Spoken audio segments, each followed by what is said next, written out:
వందల సంవత్సరాల చరిత్ర అధ్యక్ష, ప్రపంచ సాంఘిక చరిత్ర, the history of the society in the world. ఎప్పుడు ఏదో రకంగా వివక్ష అధ్యక్ష. రేషియల్ డిస్క్రిమినేషనే కానీ, జెండర్ డిస్క్రిమినేషనే కానీ, క్లాస్ డిస్క్రిమినేషనే కానీ, తర్వాత స్లేవరీయే కానీ ప్రపంచంలో ఉంటే, మన దేశంలో మన సమాజంలో ఆనాడు కుల వ్యవస్థ, మహాత్మా గాంధీ గారు చెప్పారు, the cost system is a social evil that has divided and weekend the Indian society. It was mainly divided on cost. ఈ కుల వ్యవస్థని మనము చతుర్వర్ణ వ్యవస్థ అంటుంది అధ్యక్ష. కానీ ఈ కుల వ్యవస్థ రాను రాను దిగజారుకుంటూ పంచమ వ్యవస్థగా మారింది అధ్యక్ష. ఎవరి పంచములు అంటే అస్పృశ్యతకు, అన్టచబిలిటీకి గురైన వారు అధ్యక్ష.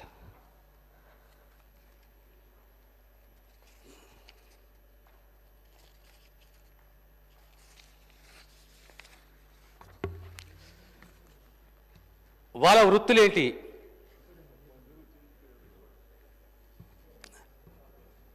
సఫాయి కర్మచారులు, చర్మకారులు, పారిశుద్ధ్య పనులు, సమాధుల తవ్వకము, యాచక వృత్తి, వ్యవసాయ కూలీలు, నేత పని, పూజారులు, జోస్యం చెప్పేవారు. ఇలాంటి వృత్తులలో తరతరాలు మునిగిపోయారు అధ్యక్ష. దీనికి ప్రతిస్పందననే ఆనాడు సోషల్ మూమెంట్, సామాజిక ఉద్యమాలు, ఎన్నో సామాజిక ఉద్యమాలు ఈ దేశంలో. అందులో ప్రధానంగా depress class movement, Mahatma Jyotirao Phule, Babasaheb Ambedkar. ఈ డిప్రెస్ క్లాస్ మూమెంట్ యొక్క ముఖ్య ఉద్దేశము సమానత్వము, ఆత్మగౌరవము, సమాజంలో మా హక్కు, మా గుర్తింపు మాకు రావాలని చెప్పేసి అధ్యక్ష. దీని ప్రతిఫలమే ఆనాడు ఓ పూనా ప్యాక్టు, 1931లో మొదటిసారి కులగణన. ఆనాటి బ్రిటిష్ రాజ్యంలో doctor JH Hutton, census commission of India, has framed a list of depressed classes. 1935 Government of India Act, the depressed classes were recognized as scheduled castes. ఆ తర్వాత అధ్యక్ష 1936లో they were grouped as scheduled, they were listed as scheduled castes. ఇది చరిత్ర అధ్యక్ష.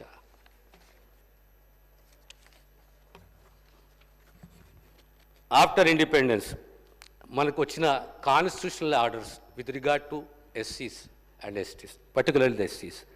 1950 notified schedule caste based on 96 order. మన ప్రాంతంలో 1950లో మెడ్రాస్ స్టేట్లో 87 కులాలు, హైదరాబాద్ రాష్ట్రంలో 32 కులాలు. మళ్ళీ 1956లో reorganisation of states, formation of new states based on linguism. ఆనాడు 60 కులాలు, కామన్గా 4 కులాలు 3 ప్రాంతాలకు, 28 కులాలు తెలంగాణకు, 28 కులాలు ఆంధ్రకు. 1976లో 59 కులాలు. 2002లో మళ్ళీ సవరణ, పంబాల మర్జ్ విత్ కొప్పుల వాళ్ళు. తర్వాత తెలంగాణ రాష్ట్రము, ఆనాడు గొడుగలి కమ్యూనిటీ మన ప్రాంతంలో, మన రాష్ట్రంలో లేదు కనుక దాన్ని తొలగించండి అధ్యక్ష. ప్రధానంగా what is the concept of social justice అని మనం అందరం ఒకసారి ఆలోచన చేయాలి. ఈ సోషల్ జస్టిస్ మీద అందరూ మాట్లాడతారే, what is the basic definition of social justice? The concept of creating a fair and equal society where everyone has equal rights, samana hakkulu, opportunities, avakashalu, and access to resources వనరుల లభ్యత and justice, న్యాయం. నేను సంపూర్ణంగా విశ్వసించింది బాబాసాహెబ్ అంబేద్కర్, మహాత్మా గాంధీ, పూలే గారు, జగజీవనం గారు అలాంటి గొప్ప నాయకులు. They always believed in social justice. Babasaheb Ambedkar he dedicated his life for elimination of caste and upliftment of marginalized communities. His visionary efforts played a very crucial role in getting the fundamental rights, reservations. Reservation ఎందులో? విద్యలో, ఉపాధిలో, రాజకీయంగా.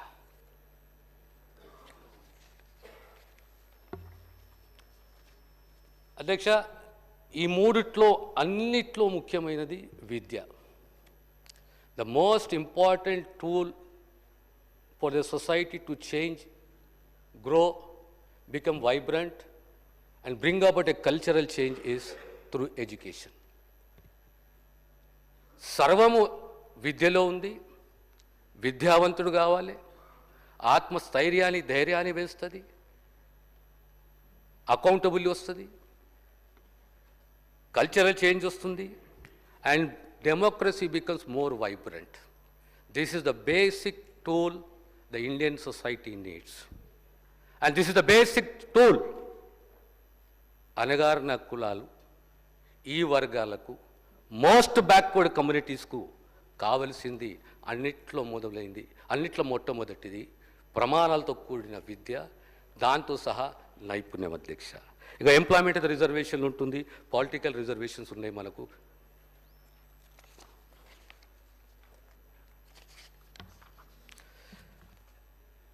Categorisation చరిత్ర అధ్యక్ష, 1950, 1965. 1965లో కేంద్ర ప్రభుత్వం, government of India has constituted a committee called Lokur Committee. This Lokur Committee, the purpose of this Lokur Committee was for revision of the list of SCs and STs, to study the results of reservation in the last 15 years. ఆ reservation యొక్క ప్రతిఫలాలు గత 15 సంవత్సరాలు ఏ రకంగా ఉన్నాయని దాన్ని కూడా study చేయమని చెప్పింది అధ్యక్ష. వారి observations, major and politically organised SC communities which are politically organized were receiving a major share of the benefits. Marginalized SC communities were being left behind. ఈ రకంగా నష్టం జరిగింది అధ్యక్ష. వారి recommendation to ensure fair and equitable distribution, సమాన ప్రయోజనాలు, సమాన పంపిణీ అమంగ్ ఆల్ ద ఎస్సీస్, the committee recommended for sub classification in 1965. ఆ తర్వాత మొదటి రాష్ట్రం దేశంలో ఎక్కడైతే కేటగరైజేషన్ జరిగింది అది పంజాబ్ రాష్ట్రము, ఆ తర్వాత హర్యానా, ఆ తర్వాత తమిళనాడు అధ్యక్ష. ఈ యొక్క అసమానతలు పెరగడం వల్ల అణగారిన వర్గాలలో, కులాలలో అభద్రత చోటు చేసుకొని ఆందోళన, మా హక్కులు మాకు కావాలి, మా వాటా మాకు కావాలి, మా గుర్తింపు మాకు కావాలి అనే ఉద్యమం మొదలైంది అధ్యక్ష. కొన్ని రాష్ట్రాలలో ప్రధానంగా ఇది మిడ్ ఆఫ్ 1990s ఈ ఉద్యమం మొదలై వర్గీకరణ ఉద్యమం అని చెప్పి మనందరికీ తెలిసిన విషయమే. దీనిపైన ఆ రోజు ప్రభుత్వం స్పందించి జస్టిస్ రామచంద్రరాజు కమిషన్ ఏర్పాటు చేసింది. The then government constituted Ramchandra Raju Commission to study the demand for categorization. What are the recommendations? Justice Ramchandra Raju has recommended for categorization of the entire Dalit groups into 4 categories: A, B, C, and D. What was the basis? Number one, inter-se backwardness. Inter se backwards అంటే కులాల మధ్య వెనుకబాటుతనం. Historical background, జనాభా,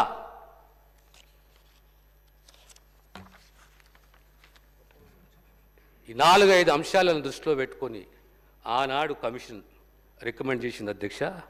ఆనాటి జనాభా 77 లక్షలు. Census ఏది తీసుకున్నది 1981 అధ్యక్ష. 1996-97లో రిపోర్ట్ సబ్మిట్ చేసిన then commission has not taken up 1991 census, but it has taken up 1981 census. What is the major reason? The Registrar of Census Government of India did not have the information regarding to the latest caste census. కనుక 1981 census తీసుకునేసి దానికి అనుకూలంగా దాని ఆధారంగా ఈ వర్గీకరణ categorisation జరిగింది అధ్యక్ష. ఆనాడు 4 వర్గాలు SCA Relli and sub communities, SCB Madiga and sub communities, SCC Mala and sub communities, SCD Adi Andhra and sub communities. What is the reservation? Group A 1%, group B 7%, group 3 6%, group D 1%, total 15% అధ్యక్ష. ఇందులో ప్రధానంగా ఒక ప్రిన్సిపల్ని అడాప్ట్ చేశారు అధ్యక్ష. What are the principle? Preferential treatment. ఆ ప్రిఫరెన్షియల్ ట్రీట్మెంట్లోనే the group 1, the Relli and the other communities, which was the lowest in social profession, was given 1%. Even the proportion is 0.25% of the reservation, yet they were given additional reservation of 0.75%.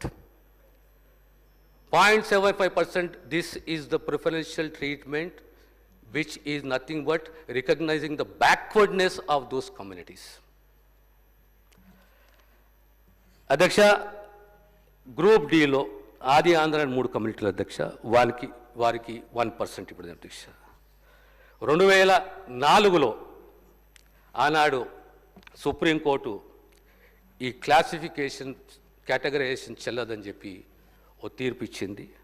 ఆ తర్వాత 2004లో ఇదే అసెంబ్లీలో ఓ తీర్మానం requesting the central government to take favourable measures for classification. దీని ఆధారంగా కేంద్ర ప్రభుత్వం ఉషా మెహ్రా కమిషన్ని అపాయింట్ చేసింది. Usha Mehra commission, what are the observations of Usha Mehra commission? All the sections got justice in SC classification, therefore again SC classification or categorization is necessary. It recommended for amendment to the Article 341. ఇది చరిత్ర అధ్యక్ష. ఆ తర్వాత మనకు Davinder Singh versus state of Punjab, ఇది చాలా పాత case అధ్యక్ష. కాంగ్రెస్ ప్రభుత్వం వచ్చిన తర్వాత మొట్టమొదటి నిర్ణయం అధ్యక్ష, సుప్రీంకోర్టుల సీనియర్ అడ్వకేట్ని, కౌన్సిల్ని నియమించడము, డెలిగేషన్ రూపంలో మా గౌరవ శాసనసభ్యులు మేమందరం కలిసిపోవడము, రాష్ట్ర ప్రభుత్వం ఓ స్టాండ్ తీసుకుంది అధ్యక్ష. వీఆర్ ఫర్ కేటగరైజేషన్, వర్గీకరణకు అనుకూలం ఉన్నాం, వర్గీకరణ వాదన సుప్రీంకోర్టులో వినిపించాలి అని చెప్పి 1/8/2024 August 1, it is a landmark judgment. 7 bench judges and judgment in favor 6-1. It was a landmark judgment. Supreme Court another, the court emphasized that the states can implement classification or categorization. So what are the steps taken by the government, Adhyaksha? ముఖ్యమంత్రి గారు రేవంత్ రెడ్డి గారు ఇమీడియట్గా ఓ sub కమిటీని వేయడము, ఉత్తమ్ కుమార్ రెడ్డి గారి అధ్యక్షన, గౌరవ మంత్రులు, నేను కో చైర్మన్గా ఈ సబ్ కమిటీ 4-5 సిట్టింగ్స్ తర్వాత సిఫారసు చేసింది అధ్యక్ష. That 1 man dedicated commission should be appointed. 10వ తేదీ అక్టోబర్లో 1 man commission was appointed, headed by retired Judge Justice Shamim Akhtar. February 3, the committee submitted the report. February 9, the next day, within 24 hours, the cabinet approved, the papers were laid on the floor of the House. The entire process after the pronouncement of judgment was completed within 6 months, Adhyaksha.